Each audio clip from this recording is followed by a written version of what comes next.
Hey guys, we're here again for Swinging Sundays. This week we're taking a look at Danny Willet's swing.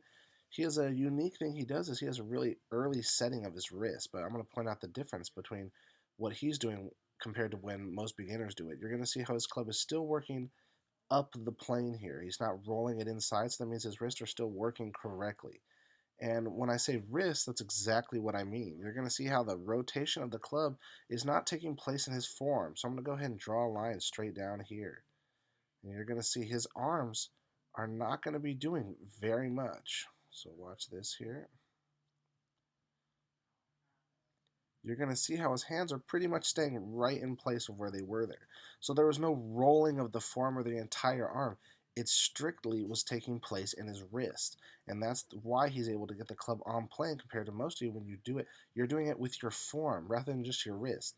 The setting of the club takes place in the wrist. Excuse me. That's why it's called a wrist hinge. It's not a forearm roll. It's none of this. And because of that, like I said, his body isn't moving as fast as it should be to be perfectly sequenced, but it starts to move right when it needs to here at the top, and you're going to see it looked a little steep there, but now it has a natural shallowing effect to it there.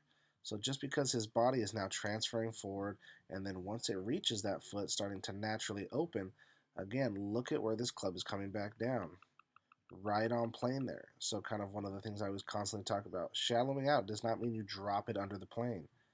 And then he's going to continue rotating beautifully right here. So his hands continue to work on that plane. And it's going to come right underneath his left shoulder here.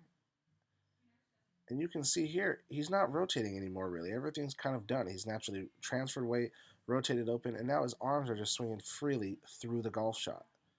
But again, the most important thing that he does is when he's setting that wrist, it is exactly like I said, in his wrist. So pay attention to that. Really try to work on that in your swing. Like I said, if you are someone who really likes to have the feeling of the club moving away first or kind of an exaggerated feeling of it, make sure you're at least doing it correctly. Because again, it might be a little bit out of sequence, but if your wrists are working correctly, that is a huge thing in the golf swing. You'll notice a lot of good things happen. So you can practice here, just getting the club up there with really any body action just in the wrist there. And again, that's kind of how Hogan waggled and a lot of good players waggle. Jason Duffner, their bodies aren't doing much, but they are making sure that club is waggling up and down that plane.